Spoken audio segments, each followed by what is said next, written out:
નમસ્કાર મિત્રો, આજના મુખ્ય સમાચારમાં આપણું સ્વાગત છે। વાત કરીએ આજના સોના ચાંદીના ભાવની। તારીખ 17/8/2025ના રોજ આજે ઇન્ડિયન સરાફા બજાર અનુસાર સોના ચાંદીનો ભાવ કઈ રીતનો રહ્યો છે તેની વાત કરી લઈએ મિત્રો। તો પહેલાં આપણે ચાંદીના ભાવની વાત કરીએ તો 1 ગ્રામ ચાંદીનો ભાવ 116 રૂપિયા, 10 ગ્રામ ચાંદીનો ભાવ 1164 રૂપિયા, 100 ગ્રામ ચાંદીનો ભાવ 11,640 રૂપિયા, 1 કિલો ચાંદીનો ભાવ 1,16,400 રૂપિયા જેવો જોવા મળે છે।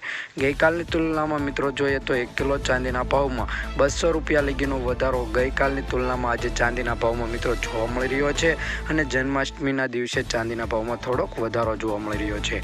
હવે વાત કરીએ આપણે સોનાના ભાવની, તો તેના ગ્રાફ પર નજર નાખીએ કે આજે સોનાના ભાવમાં મિત્રો ઘટાડો થયો છે તો ઘટાડો કેટલો છે અને શું રહેશે આજે 22 કેરેટ, 24 કેરેટ અને 18 કેરેટ સોનાનો ભાવ। તો પહેલાં 22 કેરેટ સોનાના ભાવની વાત કરીએ તો તેમાં 1 ગ્રામ સોનાનો ભાવ 9,281 રૂપિયા, 10 ગ્રામ સોનાનો ભાવ એટલે કે 1 તોલા સોનાનો ભાવ 92,810 રૂપિયા, 100 ગ્રામ સોનાનો ભાવ 9,28,100 રૂપિયા જેવો જોવા મળે છે।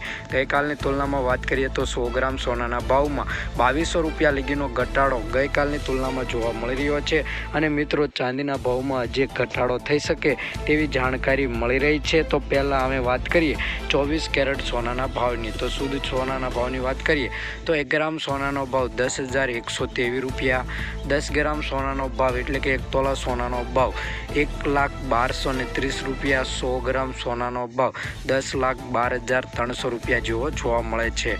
ગઈકાલની તુલનામાં મિત્રો વાત કરીએ તો 100 ગ્રામ સોનાના ભાવમાં 2700 રૂપિયા લગીનો ઘટાડો 24 કેરેટ સોનાના ભાવમાં જોવા મળી રહ્યો છે અને હા, આજે 24 કેરેટ સોનાના ભાવમાં ઘટાડો જોવા મળશે કેમ કે ડોનાલ્ડ ટ્રમ્પની ટેરિફ નીતિને ઘટાડવા માટે અલગ અલગ દેશોની નીતિઓ કામ કરી રહી છે અને એજન્સીઓ જોવા મળી રહી છે કે આજે ટેરિફમાં ઘટાડો થવાથી સોનાના ભાવમાં પણ ઘટાડો જોવા મળી શકે છે। તો વાત કરીએ 18 કેરેટ સોનાના ભાવની, તો તેમાં 1 ગ્રામ સોનાનો ભાવ 7,590 રૂપિયા, 10 ગ્રામ સોનાનો ભાવ એટલે કે 1 તોલાનો ભાવ 75,900 રૂપિયા, 100 ગ્રામ સોનાનો ભાવ 7,59,000 રૂપિયા જેવો જોવા મળી રહ્યો છે। ગઈકાલની તુલનામાં વાત કરીએ 100 ગ્રામ સોનાના ભાવમાં 1700 રૂપિયા લગીનો ઘટાડો જોવા મળી રહ્યો છે। મિત્રો, વિડીયો પર ન હોય તો વિડીયોને લાઇક કરી ચેનલને સબસ્ક્રાઈબ કરવાનું ભૂલતા નહીં।